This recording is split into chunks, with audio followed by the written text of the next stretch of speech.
That is a true self, you got. Yes, ma'am. Would you please step up and have a seat?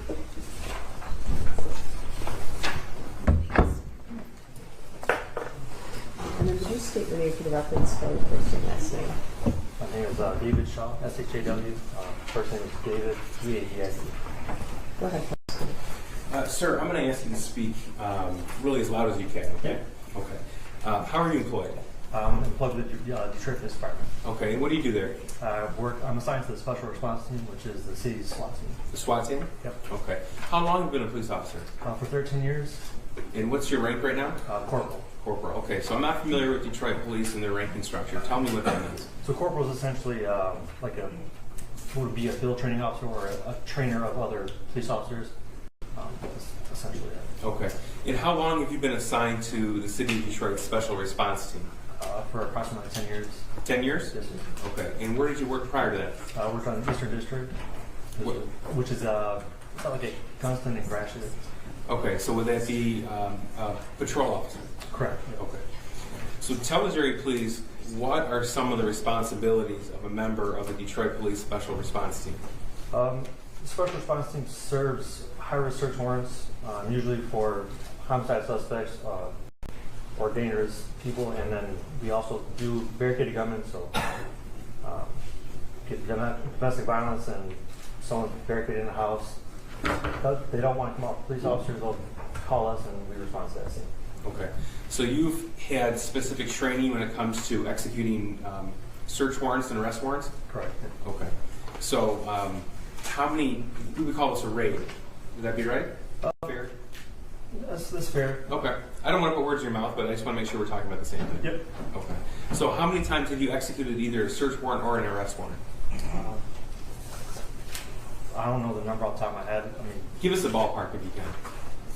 Probably hundreds. I know I have 173 barricaded gunmen incidents I've dealt with. 173 barricaded gunmen alone? Correct. Okay. So, and then on top of that, the search warrants, I don't keep track of that off the top of my head, but I would say more than 200. Easily. Okay. So you've been doing this for about a decade? Correct. And is this the routine practice of the Detroit Police Special Response Team? Oh, yeah. Okay. Now I want to direct your attention to Friday, December the 3rd, 2021, approximately 11:30 p.m. Okay. Do you recall that date and time? I do. Okay. And did you have occasion to be recalled to 1111 Bellevue in the city of Detroit? Yep. Got recalled for a search for a wanted fugitive. That was the recall we got. So that was the only information I got prior to getting there. Okay. Now, when I say recall, what does that mean? So our commander will call our lieutenant, who then texts our sergeants, and they send out a text message to our whole team that says, "Come back to the base," or respond to this particular address. In this case, it was respond to this area. And once I got there, it was given more information at that time. Okay.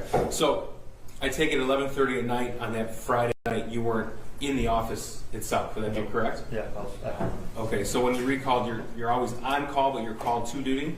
Correct. Okay. So as a member of the Special Response Team, is it fair to say that you're always on call? I'm always on call. Always on call. Okay. So approximately what time did you arrive at that location? I'm usually pretty quick. That's roughly 20 minutes from my house, with maybe 25 minutes before I got to that scene. Okay. So if you got the message about 11:30, would it be fair to say you arrived before midnight? Oh, yeah. Okay. Now, what type of building is at that location? There's a large, I want to call it maybe an industrial type building. If I showed you some pictures, would that help? Yeah. So we have people's 348, 349, and 351 for this witness. 348 through 351. 349 and 351. We have no objection to those. Right, 348. So 348, 349, And 351. 351, not 350. Correct. That's who this one is. Sir, on the screen in front of you, can you see the People's Admitted Exhibit 348? I do. Okay. And what am I looking at in this photograph here? It looks like an industrial building to me. Okay, so this is the address 1111 Bellevue in the city of Detroit? Mm-hmm. Is that a yes? Oh, yes, sir. Okay. And this is I'm sorry. This is People's admitted 349. This is the same building? Looks to be, yes, sir. Okay. And this is People's 351. Again, photograph of 1111 Belleville. Yes, sir. Okay. So when you arrived, sir, tell me what you saw, your initial observations. There's a ton of police cars initially.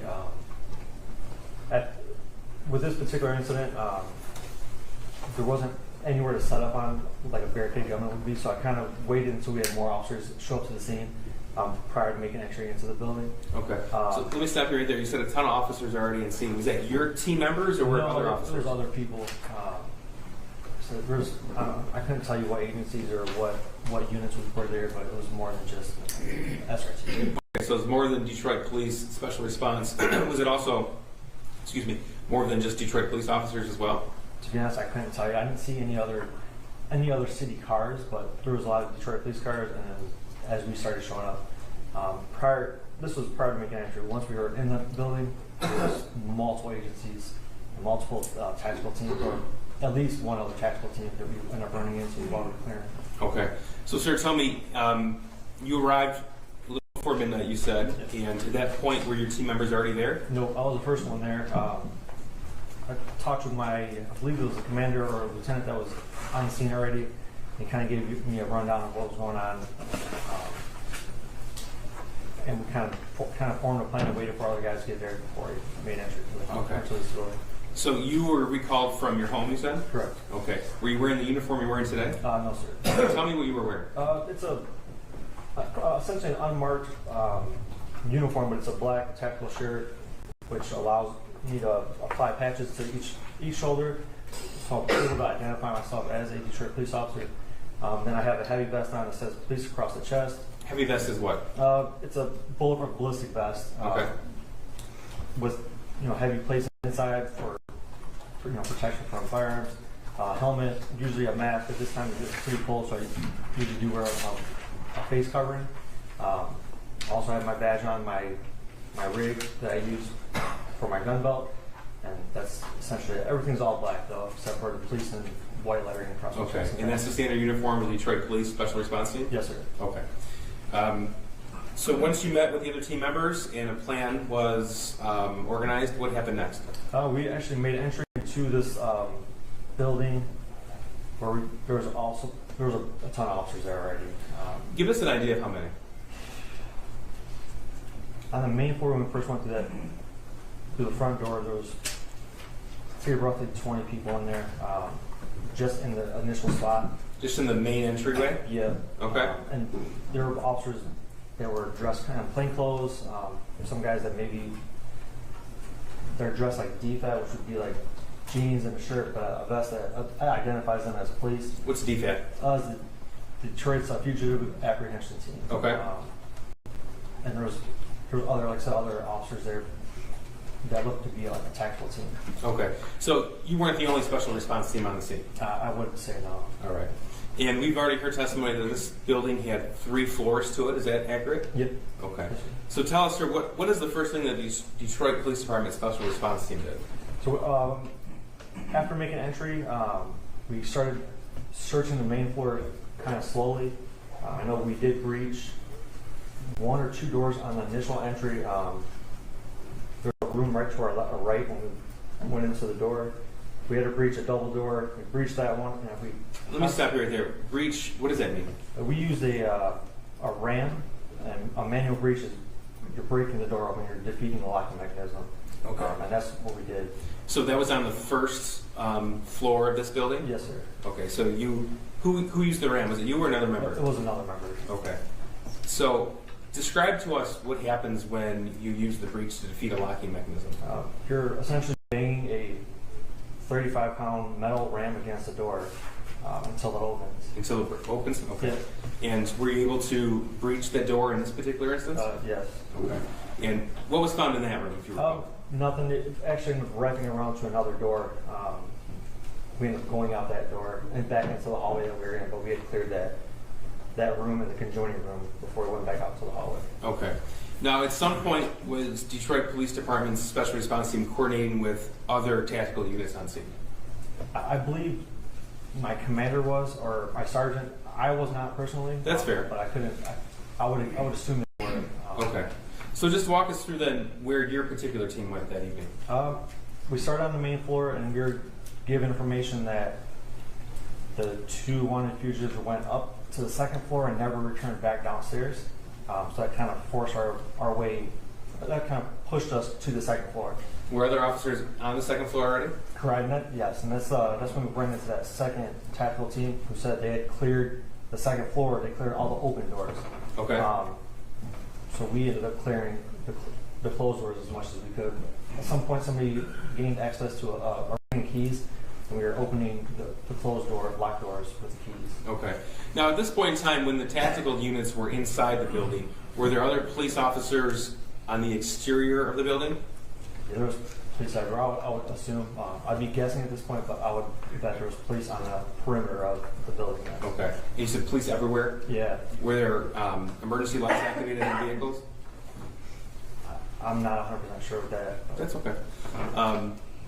Was it just the tactical units then inside the building at this point? There was a K-9 officers as well. K-9 as well? We utilized K-9 officers a K-9 officer on the second floor who checked each door prior to us opening it with the dog, and we never obviously got any hits from the dog on the second floor. Okay.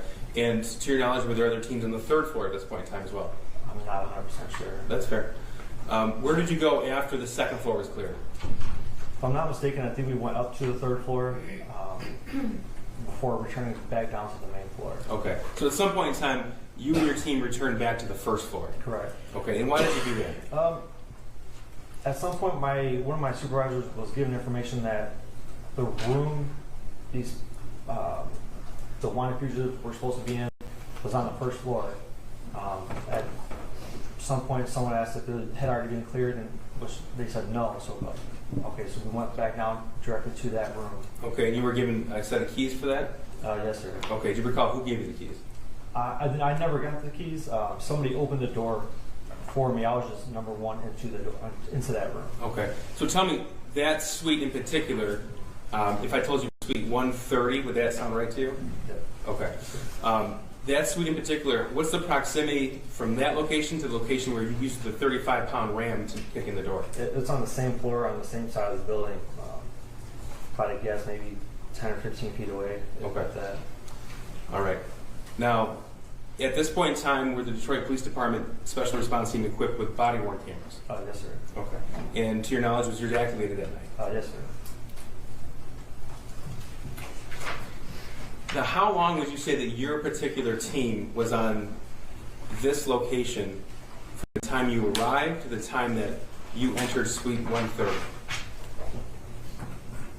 I guess maybe an hour, hour and a half. Okay. 2 hours tops, but I'd be guessing at this point. That's okay. Just an estimate. That's all we're asking. Yep. And during that hour, hour and a half, up to 2 hours, were other tactical teams also clearing other rooms? Yes, sir.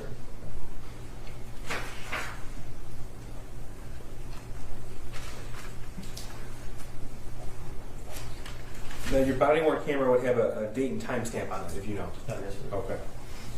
This is going to be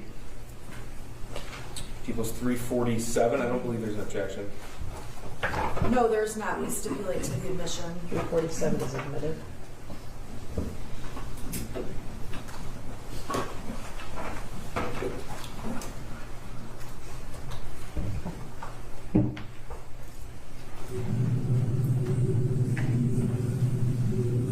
Let me just stop it for a second to confirm.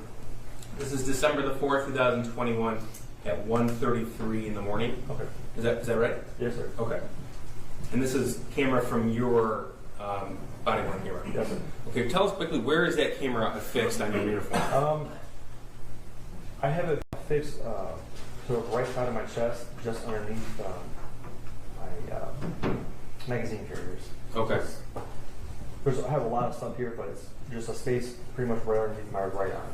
We see a lot of stuff here. We're talking about the tactical vest you described? Yes, sir. Okay.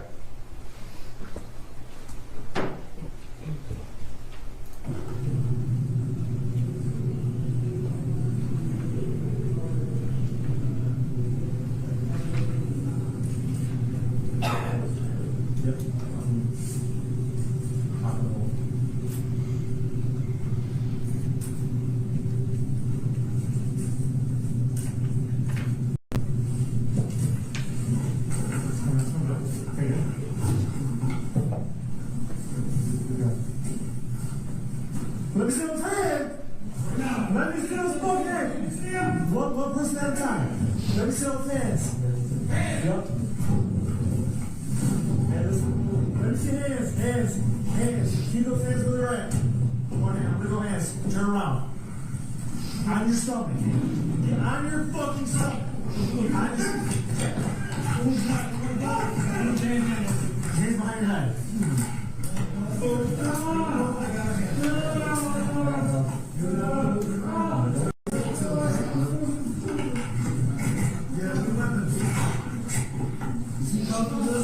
Good.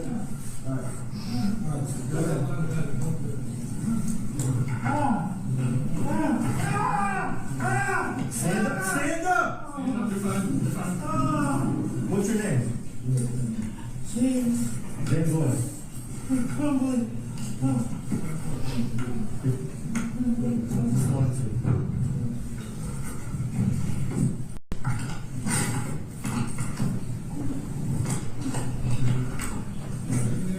Yep. Stay there. Let's walk up. Oh, yep. Can I move? I'm gonna blow this mattress. Ready?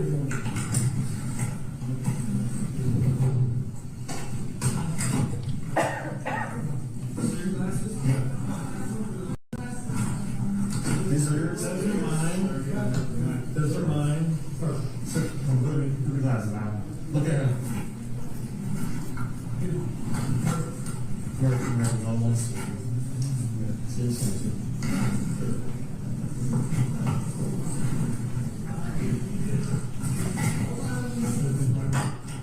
Hold on. Just a minute, right?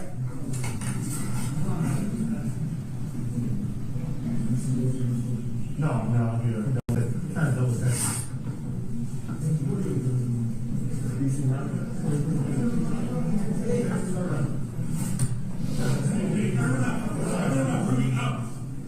clear. Everyone out. This is still for the rest. Out. We got double check for weapons, so we're not. This is still there.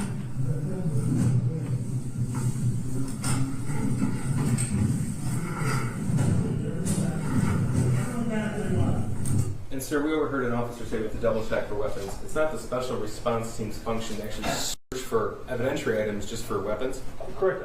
At this point, it's more of a safety search. Before we let anybody into this room, we're going to make sure we know where weapons are and make sure they're secure before anybody else coming from the public or not from our team is in that room. Okay. And there were no weapons located in this search? I did not find any weapons. Okay. No. But an actual search of this location will be conducted by members of the crime scene unit. Would that be right? Sure. Yes, sir. Listen.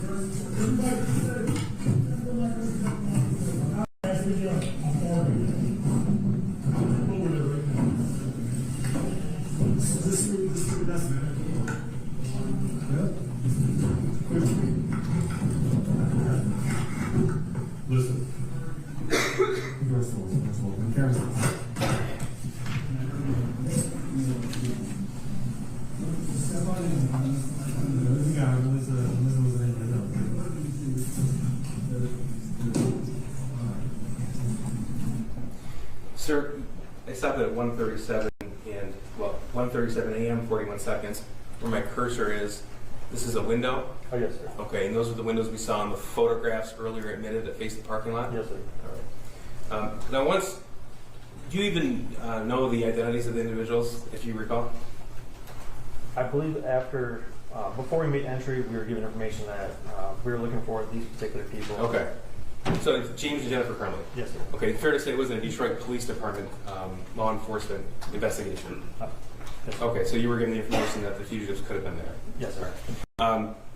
Once James and Jennifer Crumbley were taken from this location, were they turned over to members of Oakland County?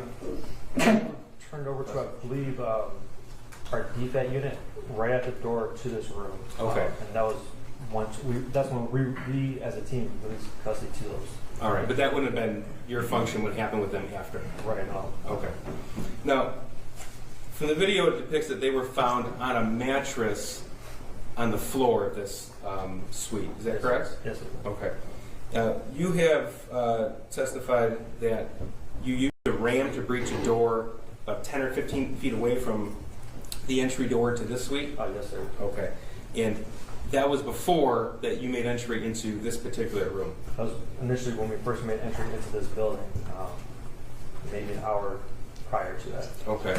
And then this arrest occurred after teams, other tactical units, had already searched floors 2 and 3 as well as other rooms in floor 1? Yes, sir. Okay. And this is after all of those officers were on scene? Yes, sir. Okay. Now, in your experience in 10 years with special response, you said you've executed, if you could even ballpark, hundreds of arrest warrants. Was that right? Yes, sir. Okay. In your experience, have you caught anyone asleep before? Yes, sir. Okay. Now, what was your impression if James and Jennifer Crumbley were asleep or not when you entered the room? Your Honor, I would object. This calls for speculation. The video speaks for itself, and really the appropriate person to ask is Mrs. Crumbley if she was asleep. Okay. Judge, I think the foundation's been laid that he's been on hundreds of these executions. He hasn't seen Mr. and Mrs. Crumbley sleep 100 times. Okay, well, I think he can describe exactly what he saw. Sure. I mean, if I close my eyes right now, I don't know if you'd know if I'm asleep or not. I mean, I probably am, but, you know. Go ahead, sir. But you don't know if someone's asleep just because their eyes are closed. I'm just asking his impression. Are his eyes closed? Were their eyes closed? Were they moving or not moving? Like, you know, you can ask those types of questions. Paint the picture for us what you perceived. As I made entry, I see 2 people laying on a mattress. If I'm not mistaken, they were facing each other, not moving, not making a sound. Okay. And that's after your entire team entered the suite. Correct. Okay. And after the door was breached 15 feet away. Yes, sir. All right. I have nothing further. Cross. Thank you.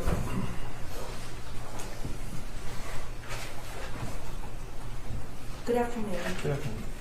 In the video, after you guys find the people on the mattress, there's a person that's making yelling noises. Are you aware of who is yelling? It would be Mr. James Crumbley. And did you see or observe Mrs. Crumbley making any noises? I did not. There's a little bit of conversation we hear on the video about eyeglasses, Yes, ma'am. and that was Mrs. Crumbley asking if she could please have her eyeglasses. Okay. Is that fair? To be honest, looking back at it, watching the video, I thought it was Mr. Crumbley saying that was his glasses on the mattress when I just watched the video. So I may be mistaken. Okay, I have no further questions. Thank you. Redirect. None.